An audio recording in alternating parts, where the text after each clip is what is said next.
جو منحوس دن جو کہنے والے لوگ ہوتے ہیں، عام طور پر یہ جو بڑی عمر کے جو عورتیں ہوتی ہیں وہ اور جو عمر دراز والے جو مرد حضرات ہوتے ہیں عموماً وہی کہتے ہیں کہ بھئی منگل کا دن منحوس ہے، اسی طرح ہفتے کا دن منحوس ہے، اسی طرح بہت ساری عورتیں یہ بھی کہتی ہیں کہ محرم الحرام کا مہینہ منحوس ہے، اور اسی طرح سفر کا مہینہ بھی منحوس ہے۔ تو ان مہینوں کو اور ان دنوں کو یہ لوگ منحوس بناتے ہیں۔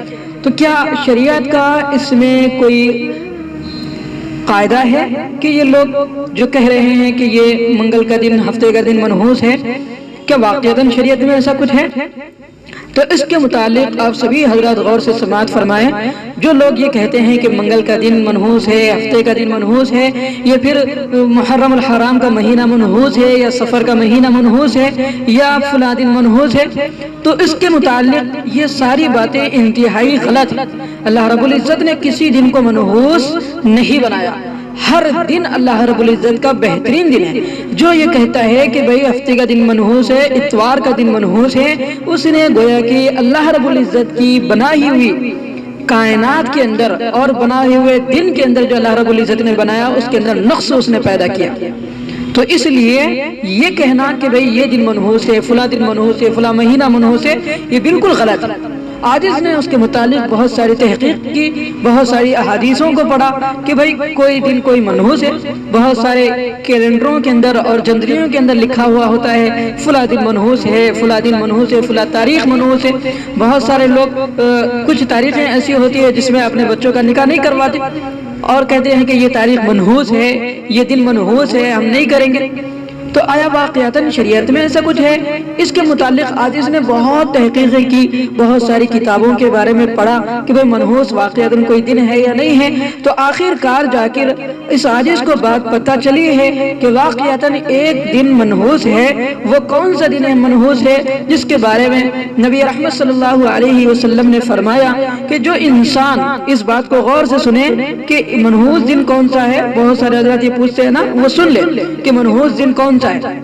آپ صلی اللہ علیہ وسلم نے فرمایا منحوس دن انسان کا وہ دن ہے جس دن انسان فجر کی نماز نہ پڑھے، وہ دن انسان کا منحوس ہے۔ اللہ اکبر۔ لیکن یاد رکھیں وہ دن منحوس نہیں ہے، وہ دن اس انسان کے لیے ہی منحوس ہے جو دن انسان فجر کی نماز نہ پڑھے، وہ اسی انسان کے لیے منحوس ہے، دیگر لوگوں کے لیے وہ دن منحوس نہیں ہے۔ تو دن اللہ کے منحوس نہیں ہے، انسان کے اعمال کی وجہ سے وہ دن اس کے لیے اعمال کے اعتبار سے گواہ ہو جاتا ہے، اسی اعتبار سے منحوس کہا گیا، ورنہ دن منحوس نہیں ہے۔ بلکہ اس نے فجر کی نماز نہیں پڑھی اس لیے سارا دن اس پر ایسی نحوست طاری رہتی ہے کہ آپ نمازی انسان سے پوچھئے کہ جس دن فجر کی نماز نہیں ہوتی تو وہ کہتے ہیں کہ بھئی آج کا دن واقعتاً بڑا عجیب و غریب گزرا۔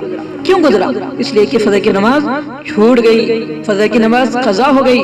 اس لیے جو دن انسان کی نماز فجر چھوٹ جائے تو سمجھ لیجئے وہی دن انسان کا تھوڑا سا خراب ہو جاتا ہے، لیکن واقعتاً کوئی دن اللہ نے منحوس نہیں بنایا، صرف اسی کے لیے خراب ہوتا ہے جو انسان نماز فجر چھوڑ دے، ورنہ کوئی ایسا دن، کوئی ایسی رات اور کوئی ایسا مہینہ اللہ نے نہیں بنایا، کوئی ایسا وقت اللہ نے نہیں بنایا جس کو منحوس کہا جائے۔ اگر ہم کہیں گے تو سمجھ لیجئے کہ اللہ تبارک و تعالیٰ کی بنائی ہوئی کاریگری میں عیب پیدا کر رہے ہیں۔ اس لیے دوستو کسی دنوں کو منحوس نہ سمجھے، اور خاص طور پر کسی دن کی فجر کی نماز کو قضا نہ کرے اور فجر کی نماز نہ چھوڑے، ورنہ وہ دن ہمارے لیے واقعتاً اعمال کے اعتبار سے بھی برا دن رہے گا۔